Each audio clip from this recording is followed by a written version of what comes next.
Creative Morning says the world feels hard in so many ways. Being soft is not a weakness. It is a sign of deeper strength. Whew, could we let that sink in for a second? I know I need some of that. And when a friend of mine said that her bestie, who is a self-intimacy and sex coach, was interested in speaking on the theme of soft, I went, well, that sounds amazing. And then I heard that she helps women and femmes reconnect with their desires, reclaim their pleasure, feel more at home in their bodies. And I went like, yes, please, I want to attend that talk personally and selfishly. Give me all of her information. So I'm so thrilled to welcome Angie Enger, whose work is all about creating a shame-free space for honest exploration and self-discovery, helping clients move from disconnection to deep pleasure, play, and confidence. She's the founder of Oh What Beauty, a pleasure and intimacy shop that celebrates beautifully designed toys and tools for women, queer, and BIPOC-owned. From women, queer, and BIPOC-owned businesses. Thank you. I went 4 and I went, that doesn't make sense. I was trying to figure it out too. Thank you. Great. Everyone can buy them. I don't have my readers. With a background in counseling and a deeply affirming approach, Angie brings warmth, wisdom, and realness to every conversation about intimacy and self-connection. And here she is to speak with us today. Thank you, Angie. Thank you. That was so nice. Did I write that or did you write that? That was really nice. Oh my God. Thank you. Based on your bio. I loved it. Thank you. At your tables, there are some worksheets and stickers, and I've got some cards and a sign-up sheet up here and discount code for the shop if you want that. Hi, everyone. I'm Angie. Thank you, Michelle, for having me. I'm so excited to be here. This could not be a more perfect theme for me. I'm wearing my softest clothes.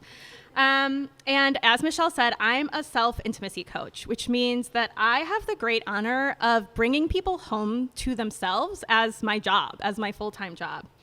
And despite being trained as a therapist, I spent the first 15 years of my career in marketing. And this is very on brand for me to really never take a straight path. So in college, I couldn't decide what major I wanted. And so I got a bachelor's of individualized studies with 4 different focus areas. And in grad school, I did an entirely extra internship because I had 2 focus areas in grad school. And then I wrote an entirely uncredited, ungraded research paper because I was just so interested in that topic. So it's really no surprise that I kind of stand here today in front of you in this sort of half-invented career that I have, which is a sex and self-intimacy coach. Unlike most traditional intimacy coaches, I work only with individuals, regardless of their relationship status, to reform and in some cases form for the very first time their relationships with themselves. That's the most important one you'll actually ever have. And I committed to this path when I read a research study about identity development, and it outlined how people socialized as girls form their identities based on their relationships. So I'm a mother, I'm your friend, I'm a teacher, I'm a leader. And people socialized as boys form their relationships based on their interests and accomplishments. And so it was really no wonder that so many men I know struggle to form deep friendships and build community. And so many women I know struggle not just with identity, but with sex and pleasure and satisfaction and having hobbies and interests that aren't your family. And as women, we just don't really see ourselves as individuals anymore, but as the many roles that we serve for others. So when you work as a coach for couples, the relationship is your primary client rather than the 2 individuals sitting in front of you.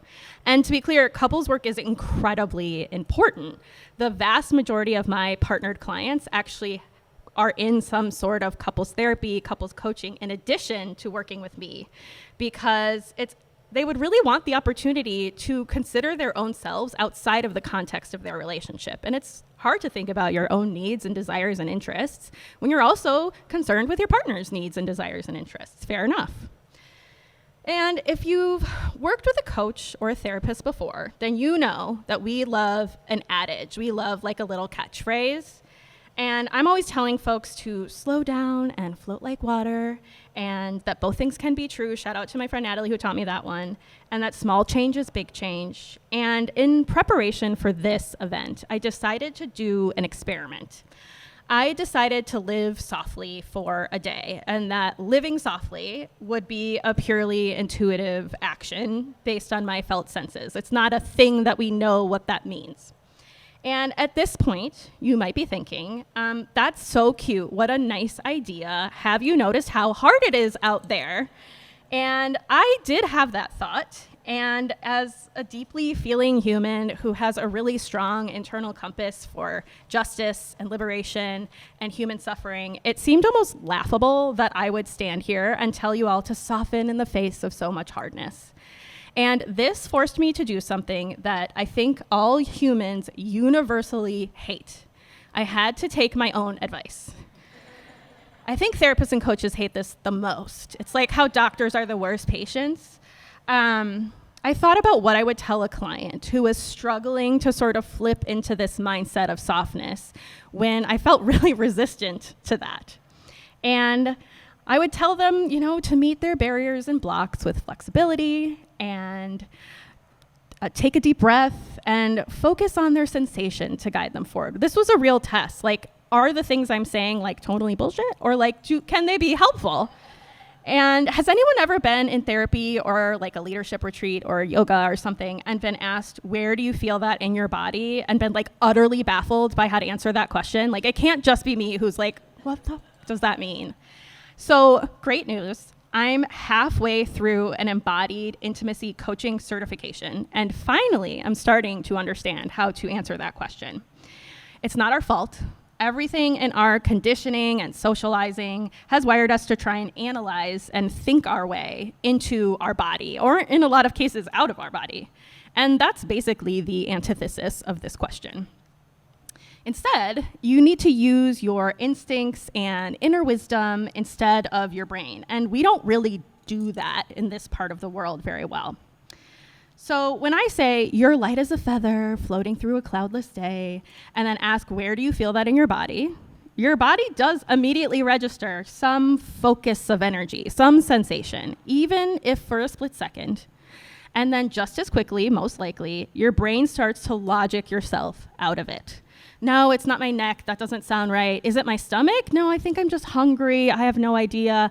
You start coming up with all kinds of reasons why you were wrong the first time. And if it feels like you're just sort of impulsively making up an answer to that question, you are probably on the right track. Another clue that I look for when I'm trying to figure out how something feels in my body or where it is usually you are actually touching or holding some part of yourself while you're talking about it and you don't even realize it. It's probably there. So wherever your instincts immediately go, that's what I try and go with. So what does softness feel like in my body? How was I going to know that I was making a soft choice and having a soft day? So I did a few meditations, and I chose to focus on this very specific sensation in my chest that kept coming up. It felt like there was more breath in my lungs than normal. And if this is still baffling to you, don't worry, we're going to do a little experiment in a little bit, so get ready. So how did this soft day go for me? Well, first I should tell you that I 100% completely forgot that I was going to do this until about 11 a.m., which coincidentally is also when I remembered to take my ADHD medicine. And I, in the spirit of softness, decided to just float into this mindset as it arrived. I forgot several more times throughout the day that I was even doing this, and every time tried to float back towards that physical sense of softness, that feeling of having more air in my lungs, instead of what I would normally do, which is burn it all down and try again to do it exactly perfectly the next day. And this was really my first lesson in softness that day. Here's how a very normal trip to the thrift store went for me that day. Usually, tell me if I can't be the only one. Usually when I go to the thrift store, I fabricate that the perfect thing is going to be snatched up 5 seconds before I get there. And if I just rush a little bit more, I will be the one to snag it. I'm not the only one. Elise, I know you're not. That's scarcity mindset. We could talk about that a whole different time. But I didn't rush out of the house, creating this urgency of my own design. And when I got to the car, I sat down, I turned my car on, and I did not immediately start driving even before I'd put my seatbelt on. I turned on my map, I found the right song, I got really comfy in my seat before I even started shifting into drive. What a concept.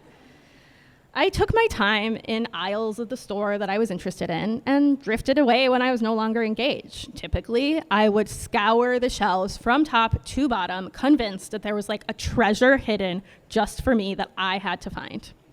And for my other thrifters out there, I have to tell you, this was one of the most like serendipitous, perfect, successful, magical thrift store trips I've ever taken. So food for thought, give it a try, I don't know. While I was driving home, I accepted that I was where I was rather than feeling like I was in an imaginary race with a bunch of strangers. Although, I have to admit, I did honk at someone at some point because this is New Jersey. Like, what do you want from me? I'm not perfect. It wasn't necessarily like an easy, chill day. My husband and I both worked full jobs. We didn't know what we wanted to eat for dinner. Our kid was kind of unusually crabby. Don't tell her I said that. I cut that out when I was like doing this talk for her last night. And the government shut down that day. Whatever that day was, this is the day I was doing it. But throughout it all, I told myself to float back to this feeling of having more air in my lungs, and whatever sort of added that breath, that's the direction I headed. Here's what I found. Challenges and barriers did not evaporate, but I felt calm and clear and capable. I was endlessly generous and kind to myself. It was as if I was cherishing my own softness by turning it towards myself. I think another universally hated task, like being kind and nice to ourselves, like I did that too. We don't live in a society, in a system where softness is fostered. Like in the introduction to this talk, in fact, we're often taught to see softness as innately less than. You know, the difference between being tender-hearted versus strong-willed and soft-spoken versus assertive. There are a lot of reasons for this that I would like genuinely love to get on my soapbox about right now, but I will refrain. We can talk about it another time. But I was struck by how much easier it felt to be soft than it does to feel hard all day. Trying to be this like unbreakable force in the face of another unbreakable force.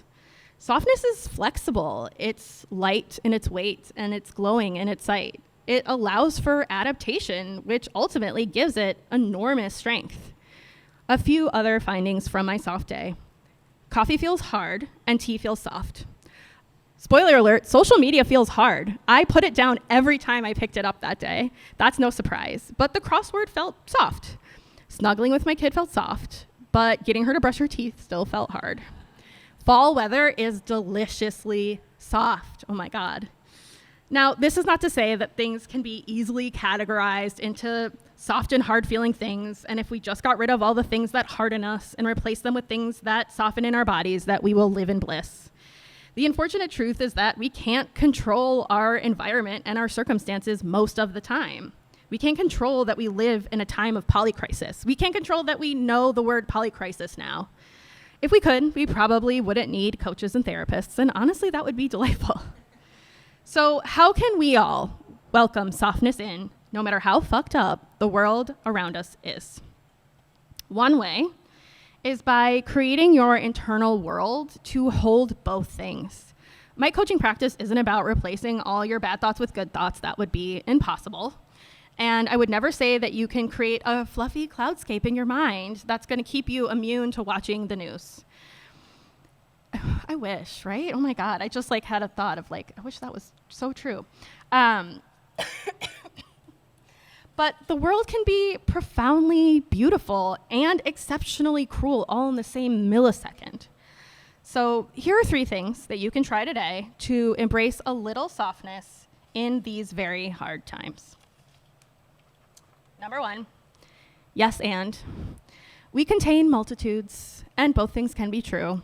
And when softness feels very, very far away, try using and in your sentences instead of but.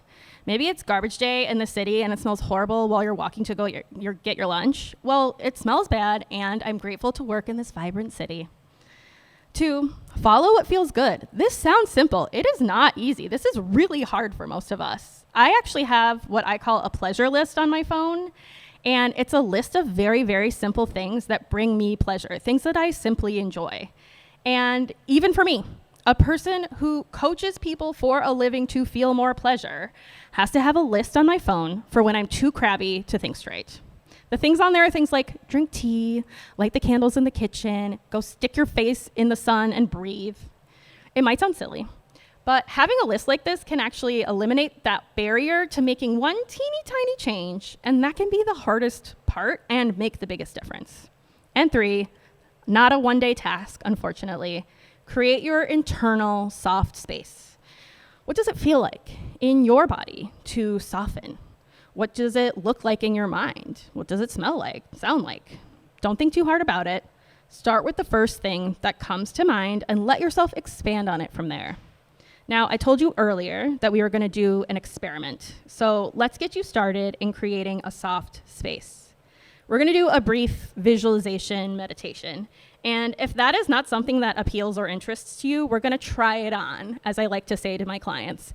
And if you decide you hate it and you never want to do it again, that's great. You don't have to. Okay, is everybody ready? All right.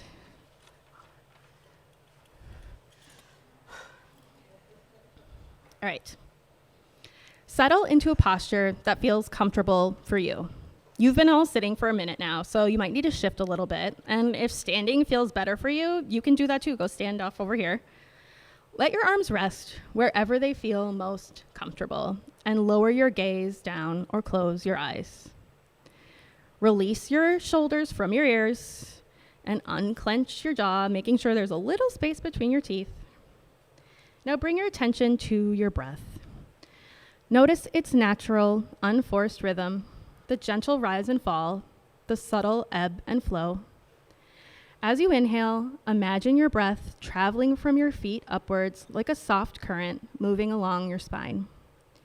On your next exhale, visualize this breath gently washing down over you like a calming wave. Feel it dissolve any tension it encounters, welcoming a sense of softness throughout your entire body. Allow your exhale to create a landscape around you, a slowly moving stream, and you are standing peacefully in its waters. Around you, there are ancient whispering trees and dappled sunlight filtering through their leaves. There are soft, fuzzy creatures frolicking in the background. Envision the colors, the textures, and the light of this serene environment.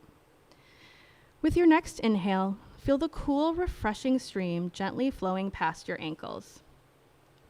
Listen for the soothing sound of soft tides and the rustling of leaves overhead. Feel the warmth of the sun on your face. As you stand in the stream, acknowledge any thoughts or emotions that may have surfaced. Don't judge them, simply observe. Imagine these thoughts and feelings as rocks in the stream ahead of you. Some might be small, smooth pebbles easily brushed aside. Others might be larger or even imposing boulders, blocking more of the path ahead. Gaze down at the stream itself. Notice how the water continues to flow through and around these obstacles. It gently brushes up against and past them, all on its journey forward. The stream doesn't stop, it simply adapts and continues on its way. See yourself flowing past the rocks and boulders as the stream does. As you pass the rocks, imagine the peaceful stream is now also within you, creating soft pools glowing with warm light. Now gently return your awareness to your breath. On your next inhale, feel a renewed sense of flowing energy moving from the crown of your head all the way down to your toes, stopping to warm the soft pools within even more. With your next exhale, imagine releasing those rocks and boulders, allowing them to fall out of sight. Inhale deeply, embracing a sense of softness and warmth. Exhale completely, releasing any tension and rigidity that you may still be holding. One more time. Inhale with a sense of softness and acceptance, and exhale, releasing tension. When you're ready to return from the stream, bring your awareness back to your physical body. Feel the ground under your feet, stable and supporting. Wiggle your toes, welcoming the earth beneath them. Feel the support of the chair under you and at your back. Wiggle your fingers wherever you've rested them and take one final breath in, full of softness, and one final breath out, releasing.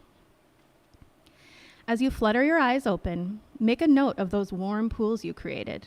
Where in your body were they? What sensation did you feel? Were they heavy or light, active or still? Choose at least one small sensation detail about your time in the stream to hold on to. You can return here when you seek a return to softness once again. Thank you for sharing this soft morning with me.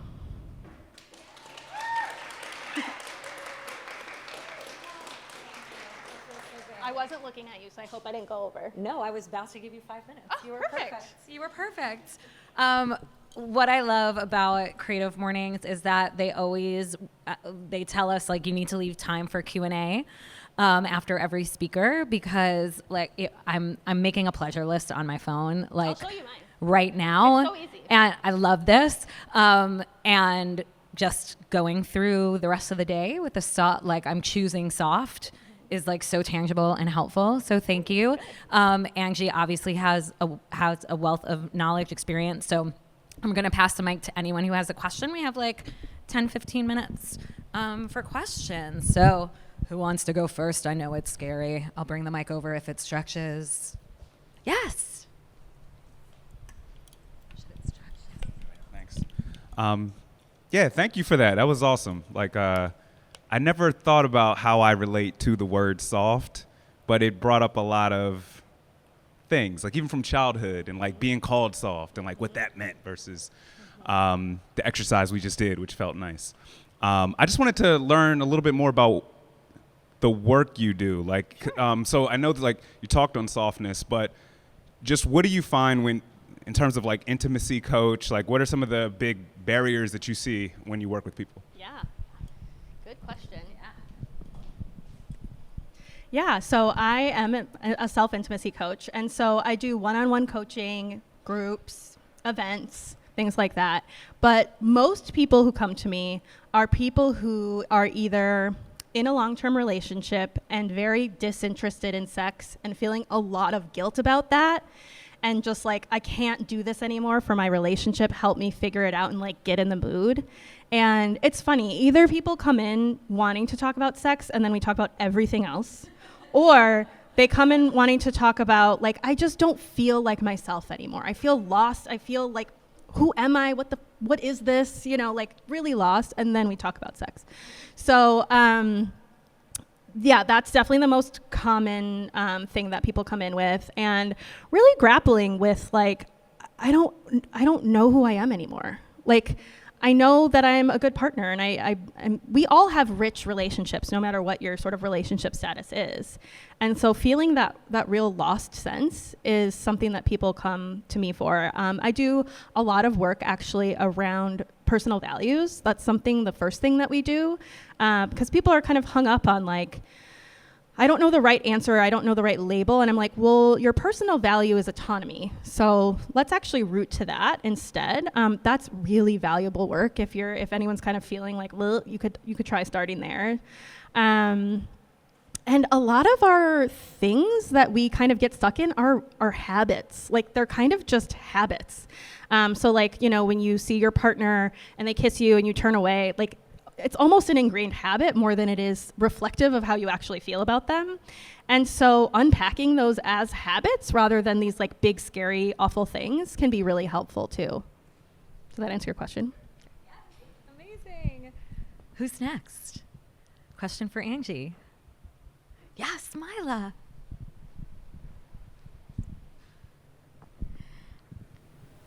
So I wanted to start by acknowledging that I really appreciated your sort of multidisciplinary path to try to come to, I guess, centering yourself, doing a 360 with coaching. And so I wanted to ask about, I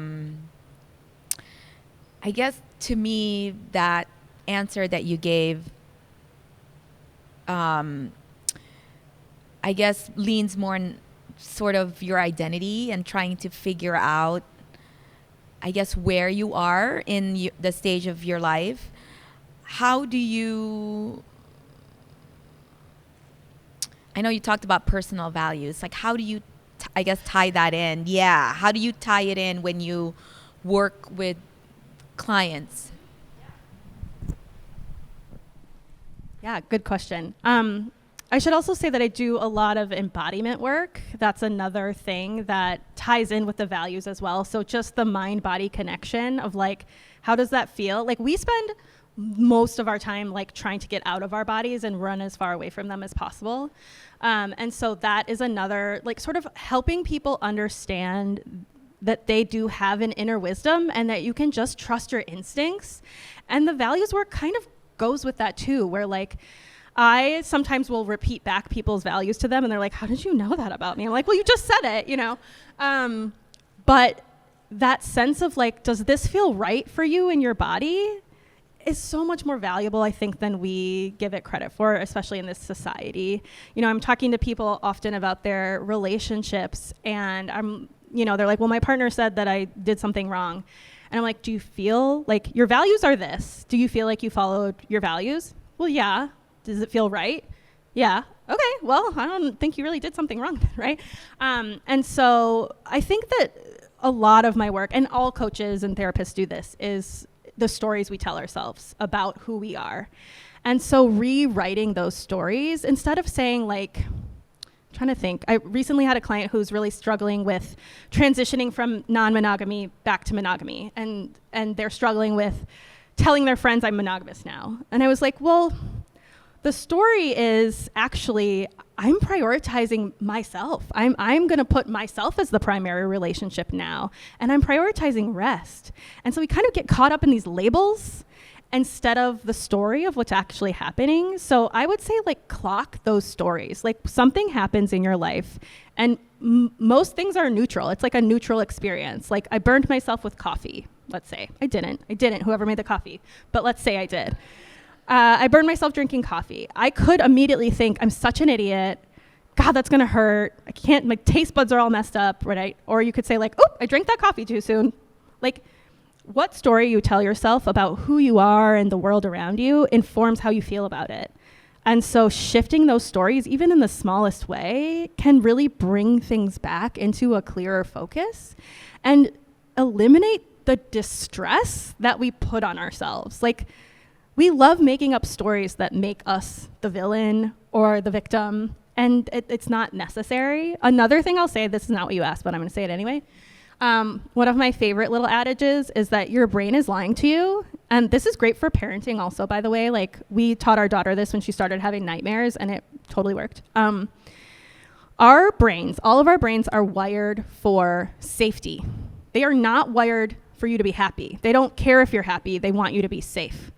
And so when you're making up these stories about who you are or your circumstances that are really negative and unhelpful, that's just your brain trying to keep you safe, not happy. So you can say right back to your brain, you can lie right back that now you know what it's like to be my kid. You can lie right back to your brain and say, I understand, thank you for keeping me safe. I am going to move on now, thank you. And like re-lie back to your brain.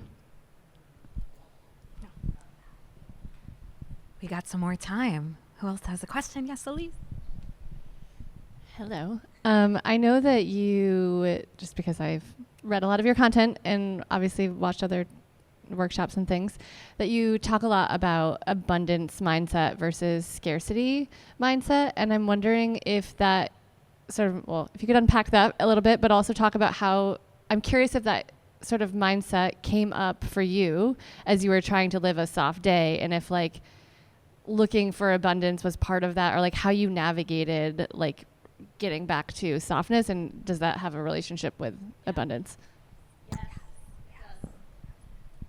Yeah, thank you. So I talk a lot about scarcity and abundance, and I don't mean abundance as in money. Usually when you see that as like a sort of wooey, like woo thing in the world, it's about money. I mean, it can apply to that too, but that's not really how I think about it. So my framework for these two things is scarcity is the idea that we are all in competition because there is not enough for everyone. Abundance is the possibilities are limitless and there is enough for everyone.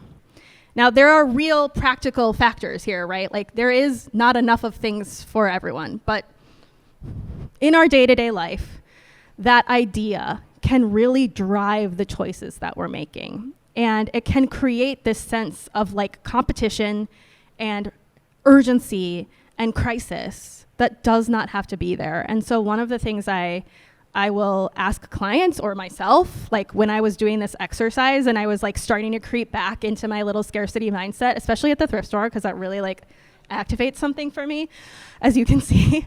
I asked myself, what if the possibilities were limitless? And take yourself out of the immediate of it. So it's like, what if the possibilities were limitless for me to get my needs met today? Not just like, what if I didn't need that specific bowl or whatever? Like, what if the possibilities of having a beautiful home were limitless, right? Like, we wouldn't get so stuck in these one specific right ways of doing things. And that's another hot parenting tip that also applies to this, which is just like, there's a million right ways. There's a million billion right ways. And there's like maybe one wrong way to do something, which would be like causing massive harm in the world. But most of the time, there's a million right ways. And if you can kind of remind yourself that sort of mantra of like, what if the possibilities were limitless? It really changes how you approach a situation. I have an online virtual workshop right now that's like all rooted in how abundance and scarcity relate to our experience of pleasure. Because I often find that people get stuck in these, the conditions have to be perfect for me to experience pleasure and joy. I can't experience pleasure and joy until everything is finished and I've earned it and I deserve it. And what if the possibilities were limitless of all the ways you could experience joy? And it relates to my other favorite adage, small change is big change. Like when you have a pleasure list and you like put one thing, you're like, I'm gonna go stand outside for 5 seconds. It makes a huge difference. Like there is no giant magical transformation that you can make that's gonna make you happy, but making a million tiny little nicer than the alternative choices are gonna make a really big difference in your life. Hearing you say you chose soft for one day like startled me a bit, because I feel like, especially on social media, we're inundated with like, do this 30-day challenge, and then in the new year it's like the whole year do this thing. So thank you also. Yes. So thank you also. Oh, one day I could do that. Just one day. That's amazing. Amazing. Any other questions for Angie? Yes. Right over here. Perfect. Hey there. I just want to say you were great. And what a great way to start the morning, too, with a guided meditation. I feel softer. Thank you. My question, maybe a little silly, is how does softness relate to self-intimacy and sexuality and sensuality? Yeah, that's another session. Thank you. And also I'm going to send, I think, if I can figure out how to record what I just said, I'm going to send it to my newsletter, so you can sign up for that. Oh, you did? Oh, done. The possibilities are limitless. Yeah, so softness. I'm really trying to figure out how to talk about this without getting on a soapbox about the patriarchy and how they don't want us to be soft. And so, okay. Stepping off. Okay. I really could go on about that for a long time. So I think that the one of the ways that softness interplays with sensuality and pleasure is the idea that it's the idea of play, actually. And we often put a performance lens on those activities, right? Like, I'm gonna do self-care so that I can become an enlightened Buddha or whatever, right? Or I'm gonna have sex in exactly the right way and I'm gonna be good at sex or something like that, right? And if we approach that with softness, with a lack of urgency and a lack of rigidity, then what we find is that we've created an environment where we can play and have a playground. And that is, by the way, the key. That is the key of having great sex, just so you know, is play. And so as many things as we can do to eliminate restriction, constraint, rigidity around those activities, which is where that softness really comes in, the better of a time we're gonna have. And the possibilities are limitless of what good looks like, or pleasure feels like, or what we can enjoy. Like, you will never run out of pleasure in your life. You will never not find pleasure in something that's pleasurable, probably, right? And so you're not going to reach that point ever. And so reducing or eliminating these restrictions, constraints, opens you up to seeing all these opportunities that are already around you, and that there's no right way to flow into them. You can just be like, I'm going to pick this up, and I'm going to put it down, and I'm going to go over here. Like, floating is really powerful when you're kind of stuck, especially with sensuality and sexuality and all those fun things.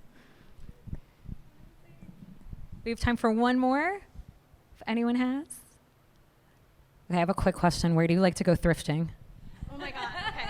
Whew, well, how long do you have? No, so my favorite thrift store, I'm remiss to tell you this because scarcity mindset, I really don't want to tell you, is 2nd Ave in Union. So I live in Maplewood, so sorry that's a little far from some of you guys, but 2nd Ave in Maplewood is like the pinnacle of thrift stores for me personally. Do you have any better ones, Natalie? That's the best, right? Any? Elise? Valley Vintage is great for consignment and stuff like that, yeah. 2nd Ave. That was really brave of me to tell you. Don't tell anyone else. We will take it to our graves and on YouTube. Sorry, it's gonna show up on YouTube.